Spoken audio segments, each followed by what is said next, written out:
Hey guys, Geno Zero, how you doing? I hope all is well in YouTube land, whatever part of the world that you are in. What have I been up to? Not a whole lot, man.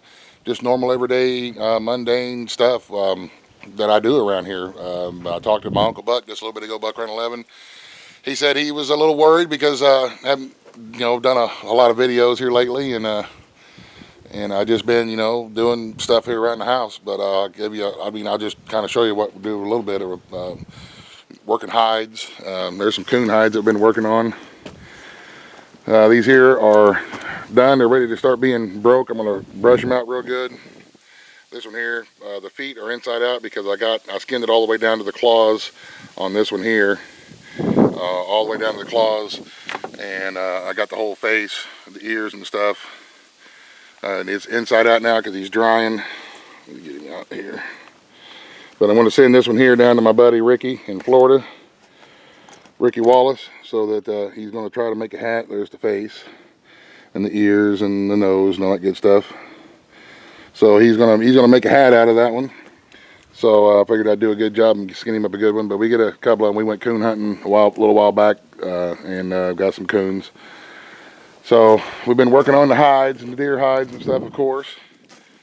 We got a bunch of chickens out everywhere running around because Pork Chop, there's a bunch of them over there.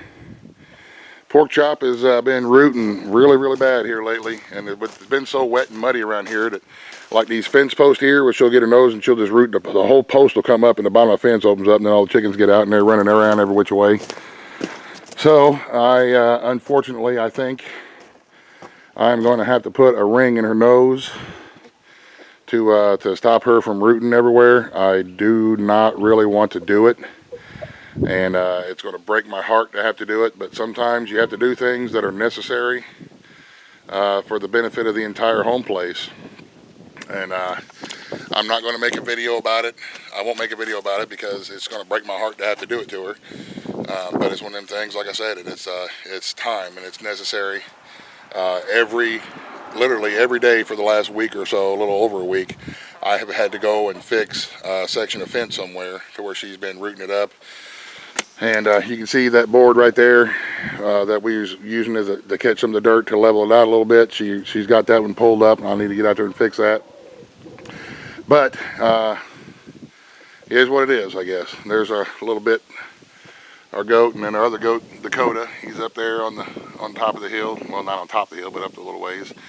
We're starting to get materials and fencing together. We got some more of this. We're going to get some more of this fence here. We're starting to accumulate this this goat fence, and the plan is to run it down the creek, up the creek a ways, and then we're going to try to fence in the rest of the hill here to give everybody more area to roam and forage, because there's a lot of oak trees and some hickory trees and beech trees up there. They all drop nuts in the fall, so that'll give everybody a chance to forage and give them some more access to more greens and stuff like that. We're going to lose a couple of our berry patches, but that's okay. To me, it's worth it to have them a little more room. It's been a long time coming, saving pennies here and there to get some extra money together to buy the fence and the posts. So that's what we're going to do to try to give everybody a little bit more room. Ladies are enjoying the freedom, digging through the mulch. We're starting to warm up around here a little bit, so they're starting to find the bugs and the worms, and I'm not going to herd them up right now and put them in because, let them run around for a while and enjoy the weather. There's Pork Chop. Hi, baby girl. There's my baby piggy. She is probably 425 to 450 pounds now. She was nice and big. I know it's such a hard life, isn't it, baby? I'll come out and read you a story in a little while. Yay, stories! But I still don't know if she's pregnant or not. I don't know if she took. If she took, she'll be due in April. I don't know if I told you guys or not. I may have forgotten to tell you. The time that we inseminated her around Thanksgiving, she did not take. She came back into heat in December. So I re-inseminated her in December. And that'll put her due date sometime, let's see, December, January, February, March, right into March, early April, somewhere around in there. But what some of the old timers told me is that a couple of weeks or before we're expecting her to have her pigs into farrow, to start checking her udder. You can like pinch one of the nipples, and if it starts having discharge, then you'll notice she's starting to produce milk. And yeah, don't let the goats be comfortable for too long. You gotta root them up too. So, but this is my first time. This is my first time doing this, and I don't know what I'm looking for. I don't have any experience at this. I'm not a pig genealogist expert or any of that kind of stuff. So I'm just kind of, playing it by ear as I go. If she didn't take, then, we'll try it again. I guess we'll maybe try it again in the fall and see. It's all a learning experience. The whole lifestyle is a learning experience. And it's a good learning experience. And like I say, if she didn't take, then like I say, it's like I bought an education with the money that I spent on to get the semen. It would be like taking an insemination class. I paid for the money, and if it didn't work, then I learned something. Every time that you try something and it doesn't work out, you always learn a lesson in the process. And, oh, by the way, it's starting to get warm enough, too. The beard will be going away in a couple of days. So this may be the last time y'all see the big shaggy beard until next winter. It does help. It served its purpose. Man, it was great in the wintertime. Helped keep my face warm, especially when I'm riding my four-wheeler checking traps. It really does help keep your face and your neck warm. Speaking of traps, no, I have not caught anything in my traps yet. Them coyotes are wily. I did hear there was a big old loud commotion up there a couple of days ago. I don't know what in the heck they was up there doing, but it sounded like somebody was up there with like a Volkswagen Beetle honking the horn, and then there was this big old explosion and loud noises, and I went up there and there's like an anvil and a blowed up rocket up there. I don't know what the heck was going on up there, but anyway, I didn't catch anything yet. But I've only got a handful of traps up there. So I got some more traps. We did some trading around, and I got some more of those number 2 Duke traps, and we're going to extend the line out and make it try to cover a little more area, because that's a big part of running a line and trying to catch animals. They have such a large area that they cover, and you got to have enough traps to try to cover a larger amount of area to have a better chance of catching them. So I am not giving up. We will get it done. I've caught them before. It's just, but I had a bigger line back when I did it. We sold a whole lot of the traps back in the day and stuff. So anyway, that's a pork chop update. How sweet. Yeah, I know it. I don't want to have to put a ring in your nose. You're going to make me cry when you squeal. Yeah, I know it. So anyway, that's my big barnyard buddy. I'll come out and read you a story in a little bit. How's Sammy? Sammy is a salmon Faverolles. Somebody had asked what kind of rooster we have. He's a salmon Faverolles. And we got another rooster that running around here somewhere that we kept. One of Sammy's offspring. We kept him because he's a good looking bird as well. And we have enough hens and enough space to where we can run, there he is. We can run the two roosters and there's no issues.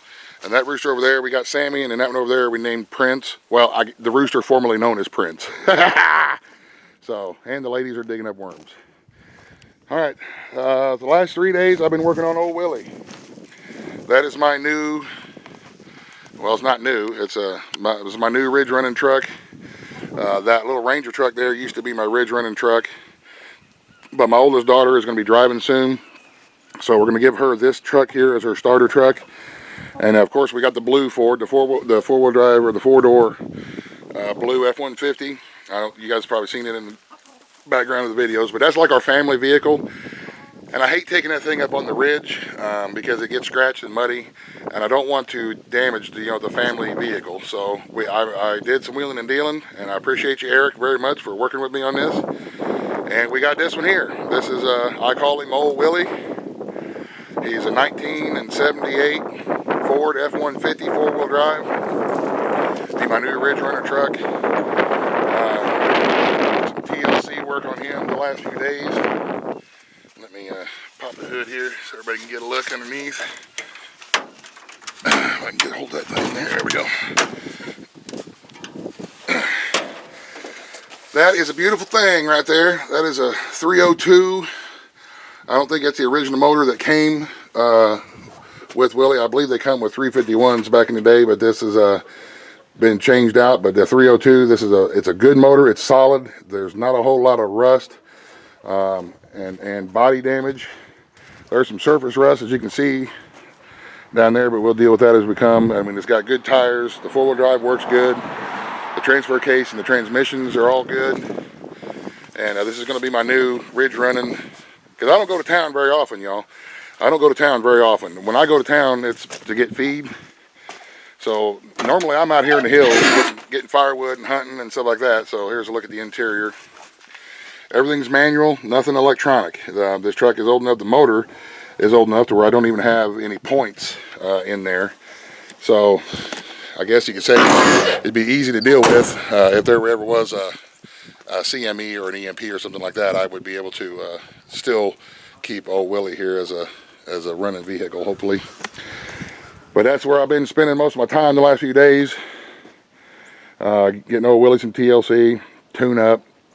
We've got some electrical stuff we're trying to chase down, where the running lights, when you pull the headlights on, the headlights come on, but the tail lights, the running lights, the tail lights, they don't come on. The blinkers work and the brake lights work, and just trying to figure out why I can't get the running lights to come on, but we'll get it figured out. But like I said, that's my new Ridge Runner, and I'm going to use the crap out of it. And it's just like me. It's old and beat up and hard to get going in the morning, and it smokes a lot, but by God, it'll get the job done eventually. So, all right, guys, just a quick video to say hello to everybody. Hello, everybody. And I'll let you know what I've been up to and some of the plans we got coming up. We're going to be building some more rabbit hutches. The last few days we've been getting everything. We found some, my buddy Greg found some wire shelving material at Lowe's. It was on clearance sale because it was dented. So we got it like crazy cheap. And we're going to get a couple more pieces of that, and we're going to start building our new hutches, because for the rabbits, the new cages, we're going to start building all of our rabbit cages out of that wire shelf material. And when we do that, then we'll make a video about that here in the next little bit when we get that going. And of course, we still got to finish up the look at all the chickens out down there. Still going to finish up the hot house, greenhouse / whatever it is going to be, and that kind of stuff there. So anywho, you guys, thank you very much for watching. Bear with me. We haven't, like I said, I haven't been doing anything really cool, just everyday stuff. And I haven't made a video I haven't made a lot of videos because the weather's been so, man, it's been muddy. And everything you do is in ankle deep mud, and it's been awful. And it doesn't matter what the weather's like. You got to be out in it every day, regardless of whether it's knee deep mud or if it's dry and hot. You got to be out in it. And sometimes when I'm up to my ankles in mud trying to get up and down the hills and keep everybody fed and watered, it just doesn't put me in the mood to make a video. So, but bear with me. We got more videos coming, and I'm not going to, when I do something neat, I will make a video about it. And I really appreciate you guys sticking around and hanging with us and enjoying the videos and sharing your knowledge in the comment section. It means a lot to me, and I really do appreciate it. So, you guys, thanks for watching. Have a great day. God bless. In the end. Buzz, buzz, the end.